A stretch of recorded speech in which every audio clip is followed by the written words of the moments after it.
Simbora estudar! João Cabral de Melo Neto, poemas do vestibular seriado em etapa 3, né? Continuo aqui fazendo as obras, né, do vestibular UEM e estou agora no vestibular seriado em, então bem específico para vocês aqui. A UEM tem 5 poemas do João Cabral de Melo Neto que nós vamos analisar aqui agora. Então, João Cabral de Melo Neto nasceu em 1920, né? Então, é, é figura presente aqui, né, da geração ali de 45 da nossa literatura. O João Cabral de Melo Neto, que eu vi algumas vezes, né? É bom quando a gente vê o escritor falando, né? Então eu já vi muitas entrevistas do João Cabral de Melo Neto e ele, muitas não, algumas, né? Não tem tantas assim, mas algumas, né? Tem autor que a gente não consegue ver nada. Então ele foi claro, um escritor, mas eu queria comentar uma coisa com vocês, né? O João Cabral de Melo Neto chegou a jogar futebol quando pequeno, lá no Recife, né? Ele é do Recife. E ele tem essa paixão pelo futebol, né? Tinha essa paixão pelo futebol, pelo América, né? O América ali de Recife, mas ele chegou a ser campeão juvenil de futebol, né? Campeão estadual, jogando pelo Santa Cruz, se eu não me engano. Foi pelo Santa Cruz, sim, tá? Não foi pelo Náutico nem pelo Sport, foi pelo Santa Cruz. E como companheiro, né, como companheiro de equipe naquela época, ele tinha, né, ali nas categorias de base, o Ademir Menezes, né, que foi um dos maiores jogadores que o Brasil já teve. Você não sabe quem é Ademir Menezes? Vai pesquisar então, que Ademir Menezes foi um dos grandes jogadores aí do futebol brasileiro, bem anterior ao Pelé, tá? Bem anterior ao Pelé. Características, né, aí do João Cabral de Melo Neto que nós encontramos, né, na obra do João Cabral de Melo Neto. O João Cabral de Melo Neto tem como obra principal, né, a obra mais conhecida, a Morte e Vida Severina, que inclusive o João Cabral de Melo Neto, em suas entrevistas, fala que não é a obra que ele mais gostava, né, ele nem revia, porque senão ele ia arrumar muita coisa, ele ia consertar muita coisa ali em Morte e Vida Severina. Uma curiosidade, né, da fala do João Cabral de Melo Neto, é gostoso ouvir o João Cabral de Melo Neto falar, né? Para fazer esse vídeo eu estava revendo uma entrevista dele e é curioso como ele fala a palavra compreende, compreende, compreende, né? Toda a fala dele parece uma preocupação assim em entender o que ele está falando, né? Não sei se na literatura dele ele tentava colocar de uma forma que nós compreendêssemos. Então vamos lá para a primeira característica dele, que é a objetividade, né? Ele sempre foi muito objetivo. Os poemas dele não eram marcados por sentimentalismo, né? Sempre foi um poeta muito racional. E ele dizia, inclusive, né, que palavras, né, são muito melhores palavras como maçã, mesa, do que palavras como tristeza, como melancolia, né? Então, o concreto nos faz pensar muito mais. Palavras dele. Tinha uma forte temática social também, né? Lá no Morte e Vida Severina a gente consegue ver isso, né? Do Severino. Um rigor formal, tá? Uma preocupação muito grande ali com a estruturação dos seus poemas, né?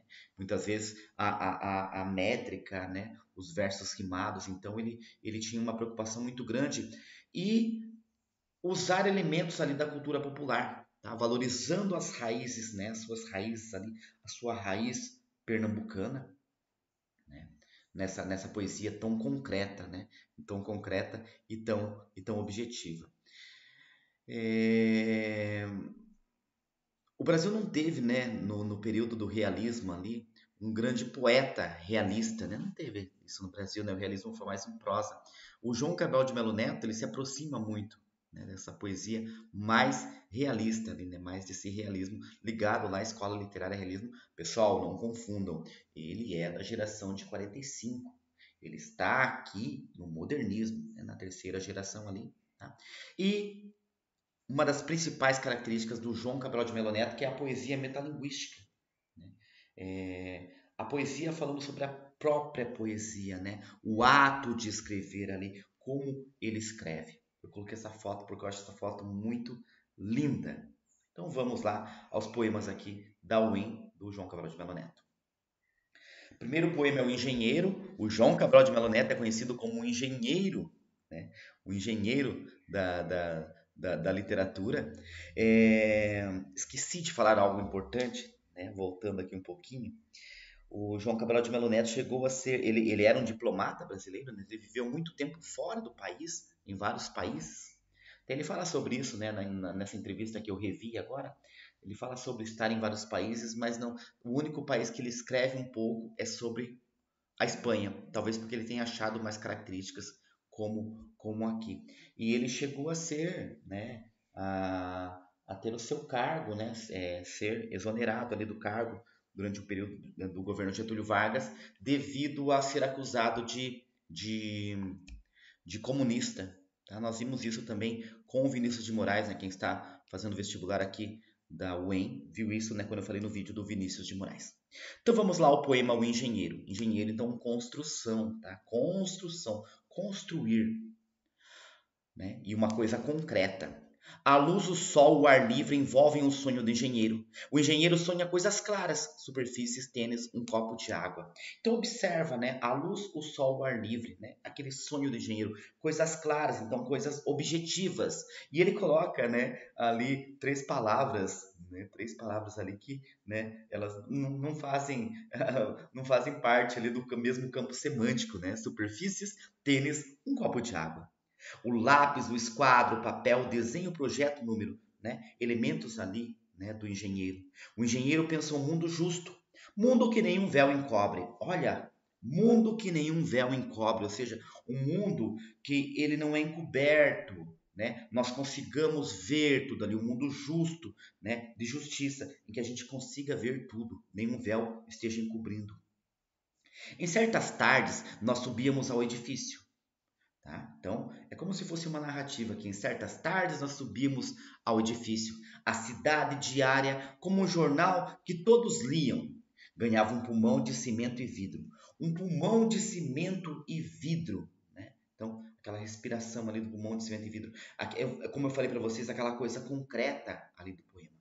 A água, o vento, a claridade, de um lado o rio, no alto as nuvens, situavam na natureza o edifício crescendo de suas forças simples. Então a gente tem ali uma construção, né? Esse edifício podendo ser comparado ao próprio poema, mas a gente tem ali a imagem do edifício. Então, como eu disse para vocês, a coisa concreta, né? A coisa racional. A água, o vento, a claridade, de um lado o rio, no alto as nuvens. Situavam na natureza o edifício crescendo de suas forças simples. A lição de poesia. Então, aqui a metalinguagem bastante presente nesse poema Lição de Poesia. E ele é em partes, né? Ó, parte 1, 2 e 3, tá? A parte 1, 2 e 3. Então vamos lá. Toda a manhã consumida como um sol imóvel, temos uma comparação aqui, como um sol imóvel diante da folha em branco, princípio do mundo, lua nova. Então observa ali a folha em branco, o poeta, né? O poeta vai preencher aquela folha, tá? Então, mas aquela manhã ela foi consumida como um sol imóvel, ou seja, não tem vida, não se moveu, a folha em branco, princípio do mundo, lua nova. Já não podias desenhar sequer uma linha, um nome, sequer uma flor desabrochava no verão da mesa. Então, o verão da mesa, né? Aquela coisa cheia de ideias de luz, mas dali não sai nada. Nem no meio-dia iluminado, cada dia comprado do papel, que pode aceitar contudo qualquer mundo. Então, o papel aceita qualquer coisa, né? A lição da poesia. E ali não está saindo nada. A noite inteira o poeta em sua mesa tentando salvar da morte os monstros germinados em seu tinteiro. Tá? Então a comparação ali com o tinteiro, né? A tinta ali da caneta. Tá? E já à noite, né? A noite inteira, ou seja, aquele período longo ali que não sai nada, né? Tentando salvar da morte os monstros germinados em seu tinteiro, ou seja, salvar da morte ali, né? Aquela tinta, colocar vida naquela tinta, salvar dos monstros, né? Salvar da morte aqueles monstros. Tá? Monstros, bichos, fantasmas de palavras, circulando, urinando sobre o papel, sujando-o com o seu carvão. O carvão preto da tinta, né? Urinando sobre o papel, ou seja, deixando ali, né, o líquido. E o João Cabral, ele tem essa coisa da força das palavras. Né? A força ali, a palavra urinar sobre o papel dá muito mais força. né, do que, por exemplo, a palavra, poderia colocar a palavra chorar, né, lacrimejar, mas ele quer a palavra urinar, sem sentimentalismos. Carvão de lápis, carvão de ideia fixa, carvão de emoção extinta, carvão consumido nos sonhos, né? Carvão de lápis, carvão, ó, como é esse carvão, né? A tinta, carvão de ideia fixa, carvão de emoção extinta, só razão, carvão consumido nos sonhos. A luta branca, né? Uma luta boa, luta branca, boa, sobre o papel que o poema evita. Então o poema não quer ser escrito. Luta branca onde corre o sangue de suas veias de água salgada. Suas veias de água salgada. Tá? Luta branca onde corre o sangue de suas veias de água salgada. A física do susto percebida entre os gestos diários, susto das coisas jamais pousadas, porém imóveis, naturezas vivas. E as 20 palavras recolhidas nas águas salgadas do poeta. Tá, águas salgadas, né? Eu já ia comentar antes, mas deixei para comentar aqui agora. Águas salgadas me remete a quê? Estar se afogando, né? Águas salgadas do poeta, o poeta está ali se afogando. As 20 palavras recolhidas, e de que servirá o papel em sua máquina útil? Máquina útil, mas de que servirá o poeta em sua máquina? Eu falei o papel? Não, poeta. E de que servirá o poeta em sua máquina útil? Então, é aquela coisa de você pensar sobre o poema, tá? É o fazer poético. Tá? Lembrando o título aqui, ó, a lição de poesia, né? Se tem uma lição daqui. E prestem bastante atenção que quando ele fala aqui as 20 palavras recolhidas, tá? O poeta dizendo que ele tem um vocabulário pequeno, ele não usa muitas palavras. 20 palavras, sempre as mesmas, observa, sempre as mesmas, de que conhece o funcionamento. Ele conhece o funcionamento daquelas 20 palavras. A evaporação, a densidade menor que a do ar. Então, é algo ali menor que a do ar, a evaporação, a densidade, né? Tudo aquilo, será que tem grande importância? Será que é tão grande? Será que é, né? Qual é essa importância? Esse fazer poético. Vamos ao próximo poema, Cemitério Pernambucano, São Lourenço da Mata. É uma fixação também, né, do João Cabral de Melo Neto, essa questão dos cemitérios, lembrando lá que em Morte e Vida Severina, né, quando o personagem chega ao Recife e ele vai conversar, né, conhecendo um pouquinho a geografia ali do Recife, né, ele está ali em Casa Amarela, no cemitério de Casa Amarela, o bairro de Casa Amarela, né, que é logo que ele chega ao Recife, tá? E ele vai falar ali, né? E ele lá no Morte e Vida Severina, o personagem começa, está no muro e ele começa a falar, né, sobre aquela viagem, tantas mortes, e ele não percebe que ele está ao lado do cemitério, é o muro do cemitério. E pensando aqui em São Lourenço da Mata, né, falando geograficamente, né, São Lourenço da Mata é uma cidade não muito distante, né, de Recife, faz parte ali da região, né, metropolitana ali do Recife, e é o caminho entre o sertão e a cidade do Recife, né? Então seria como se fosse um ponto, eu imagino assim, antes ali, né, cemitérios, antes do cemitério ali de Casa Amarela. E não é só um poema ao cemitério de São Lourenço da Mata que ele faz poemas a outros cemitérios também de Pernambuco. Então, vamos lá. É cemitério marinho, mas marinho de outro mar. Por que cemitério marinho, mas marinho de outro mar? Porque São Lourenço da Mata não é litoral. Então, não é litoral. É marinho, mas marinho de outro mar. Que mar é esse? Foi aberto para os mortos que afoga o canavial. Foi aberto para os mortos que afoga o canavial. Os mortos afogam? Não. Quem afoga o canavial é o cemitério. Afoga o canavial. Tá? O mar, né, afoga o canavial. Então, observa, essa é a metáfora ali, né? O mar que afoga o canavial. As covas no chão parecem as ondas de qualquer mar, mesmo as de cana lá fora, lambendo os muros de cal. Então, ó, as covas no chão, ondas, né? Como se as covas ali, né, cobertas ali por terra, fossem ondas, comparação com ondas. Olha o racionalismo aqui do poema, tá? Mesmo as de cana lá fora, lambendo os muros de cal, né? A cana, os canaviais. Pois que os carneiros de terra parecem ondas de mar. Carneiros de terra, né? Aquela coisa ali do morrinho, tá? Não levam nomes uma onda onde se viu batizar. Então, não levam nomes, né? Aquelas coisas ali que só tem a cova mesmo. Também marinho Porque as caídas cruzes que há são menos cruzes que mastros quando a meio naufragar. Então, como se fosse um naufrágio ali, o fim da vida, a morte, né? Meio que mastros, né? São menos cruzes que mastros. Então, uma comparação, são menos cruzes, né? São mais mastros, tá? As cruzes caídas lá do cemitério de São Lourenço da Mata. Graciliano Ramos, nós temos aqui um poema que, de certa forma, é uma homenagem ao escritor Graciliano Ramos. Graciliano Ramos escrevia prosa e a sua prosa também era bastante seca. Tá? Tem alguns livros aí de Graciliano que são, né, uma punhalada, como São Bernardo, como Angústia. Como Angústia é forte, né? Sem falar em Vidas Secas, né? Sem falar em Vidas Secas, que tem uma temática bastante parecida com a de Morte e Vida Severina. Então nós temos ali Graciliano Ramos, né? Na prosa, na prosa, né? E o João Cabral de Melo Neto em verso, né? Com temas parecidos. Então, Graciliano Ramos, 2 pontos. Pessoal, esses 2 pontos faz parte do título. Tá? Então, 2 pontos por quê? Como se nós fôssemos ter uma explicação, agora uma definição. Graciliano Ramos, agora vem a definição. Falo somente com o que falo, com as mesmas 20 palavras girando ao redor do sol, que as limpas do que não é faca. Opa! Então veja bem aqui, veja aquelas 20 palavras que nós vimos aqui anteriormente aparecer aqui, né, no poema Lição de Poesia. Tá? As 20 palavras aqui, elas voltam, né? Como se ele tivesse um vocabulário que ele não usa tantas palavras. Não são necessárias tantas palavras e buscar, né, aquelas palavras para você, né, a palavra que expresse tanto sentimento. Aquela é suficiente. Tá? Então, falo o que falo com as mesmas 20 palavras, girando ao redor do sol. Lembra na escrita lá, girando ao redor do sol, que as limpa do que não é faca.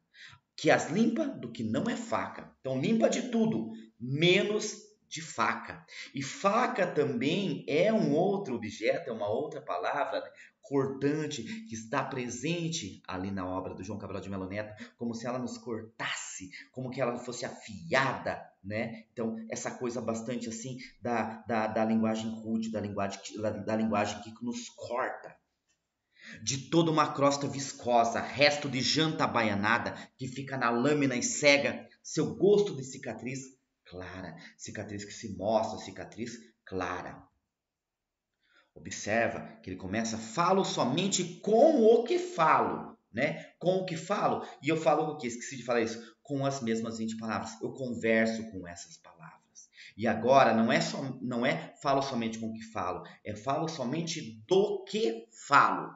Do que falo? Do seco e de suas paisagens, nordestes debaixo de um sol, ali do mais quente vinagre, que reduz tudo ao espinhaço, cresta, ou simplesmente folhagem.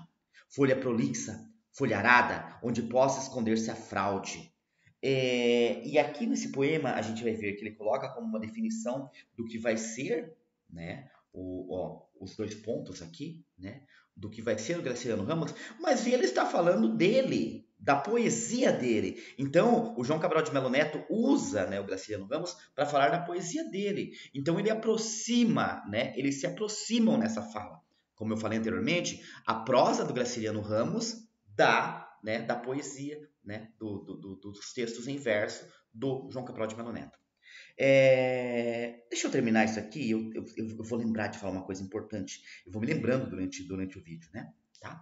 Falo somente por quem falo, agora é por quem falo, por quem existe nesses climas condicionados pelo sol. Quem? Os nordestinos, pelo gavião e outras rapinas, né? Os animais que vivem por lá. E onde estão os solos inertes de tantas condições? Caatinga, em que só sabe cultivar o que é sinônimo de míngua. Caatinga, olha que lindo! Caatinga, em que só sabe cultivar o que é sinônimo de míngua. Então, ali o que se cultiva ali é minguado, é pequeno, não vai para frente. E aqui nós temos, falo somente por quem falo. E ele vai repetir novamente, falo somente por quem falo. Então vamos lá retomar. Falo somente com o que eu falo, né, as palavras. Falo somente do que falo da paisagem lá do Nordeste. Falo somente por quem falo, por essas pessoas de lá. E novamente falo somente para quem falo. Desculpa, Falo novamente não. Falo somente para quem falo. Para quem eu falo? Quem padece sono de morto e precisa de um despertador acre, como o sol sobre o olho, né? Aquele despertador ali que incomoda como um sol sobre o olho, que é quando o sol é estridente, a contrapelo imperioso e bate nas pálpebras como se bate numa porta a socos. Então, ó, toda a aspereza aqui do poema, tá? Então, essa coisa ali da rigidez, né? Ó, duro, seco, tá? Do João Cabral de Melo Neto e do Graciliano Ramos. Eu lembrei do que eu ia falar. Tá? Que bom que eu não esqueci. O João Cabral de Melo Neto falava que ele não queria ser escritor, né? Que ele queria ser crítico literário. E aí ele percebeu que para ser crítico literário, ele tinha que escrever. E ele começa a escrever, tá? Então, é aquela coisa assim. Então, na sua poesia, ele coloca muito essa de ser um crítico literário. Por isso tem tanta essa metalinguagem na sua poesia. Vamos seguir com o último. É o último.